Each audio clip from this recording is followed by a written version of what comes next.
নমস্কার বন্ধুরা, বাঙালির খুব প্রিয় একটি রেসিপি নিয়ে আমি হাজির হয়েছি। আমি সুপর্ণা, আপনারা দেখছেন সুপর্ণা র্যামি কুকিং। আজ আমি আপনাদের সঙ্গে শেয়ার করতে চলেছি কাতলা মাছের কালিয়া রেসিপি। কাতলা মাছের রেসিপিটা দেখে বুঝতে পারছেন কালারটা কত সুন্দর হয়েছে, খেতেও ততটাই ভালো হয়েছে। চলুন তাহলে আপনাদের সঙ্গে শেয়ার করি কাতলা মাছের কালিয়া রেসিপি।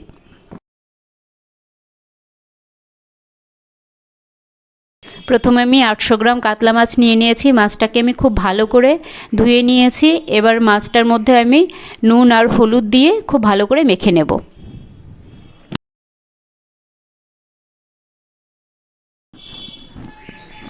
নুন হলুদ মাখানো হয়ে গেলে এই মাছটার মধ্যে আমি হাফ চামচ আদা রসুন বাটা খুব ভালো করে মেখে আমি 1 ঘন্টার জন্য মাছটাকে ম্যারিনেট করে রেখে দেবো।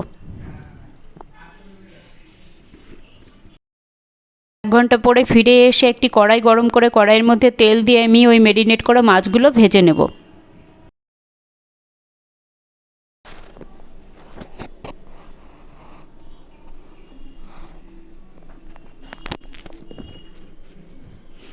বন্ধুরা, মাছগুলোকে আমি খুব বেশি কড়া করে ভাজবো না। এক সাইড মোটামুটি ভাজা হয়ে গেলে আমি মাছগুলোকে উল্টে দেব। মাছগুলোকে উল্টে দিয়ে আমি আরেক সাইড ভেজে নিয়ে মাছগুলোকে তুলে নেব। খুব বেশি কড়া করে ভাজলে মাছটার টেস্টটা নষ্ট হয়ে যাবে, খেতে ভালো লাগবে না।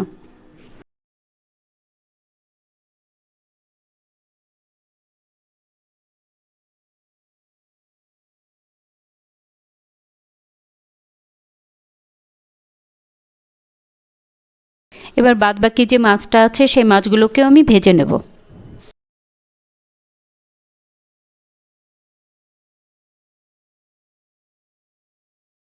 সমস্ত মাছ ভাজা হয়ে গেলে আমি ওই মাছ ভাজা তেলের মধ্যেও কিছুটা গোটা গরম মশলা, একটা তেজপাতা আর 1 চামচ চিনি দিয়ে চিনিটাকে ক্যারামেল করে নেব।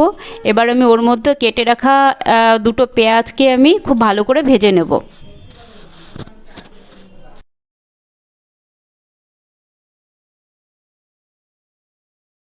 বন্ধুরা, পেঁয়াজটা যখন লাল লাল করে ভাজা হয়ে যাবে আমি ওই পেঁয়াজের মধ্যে দিয়ে দেব আমি আরেকটা পেঁয়াজকে আমি বেটে রেখেছি, সেই পেঁয়াজ বাটাটা দিয়ে দেব।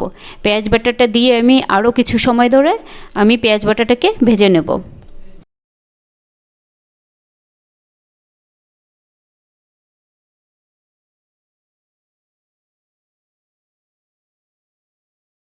পেঁয়াজ বাটাটা যখন খুব ভালো করে ভাজা হয়ে যাবে ওই সময় আমি 1 চামচ আদা রসুন বাটা আর 1 চামচ কাঁচা লঙ্কা বাটা দিয়ে আরও কিছু সময় ধরে মশলাটাকে কষিয়ে নেব।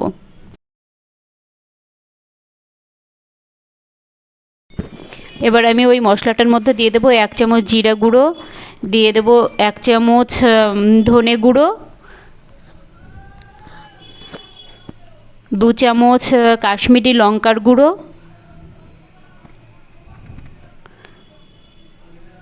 আর পরিমাণ মতন লবণ আর পরিমাণ মতন হলুদ গুঁড়ো দিয়ে আমি আরও কিছু সময় ধরে মশলাটাকে খুব ভালো করে কষিয়ে নেব যতক্ষণ না মশলাটা থেকে তেল বেরোচ্ছে।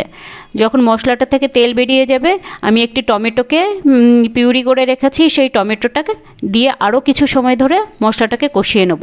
টমেটোটা যখন খুব ভালো করে কষানো হয়ে যাবে এর মধ্যে আমি 100 গ্রাম টক দই ফেটিয়ে রেখেছি, সেই টক দইটা দিয়ে মশলাটাকে খুব ভালো করে কষাতে হবে।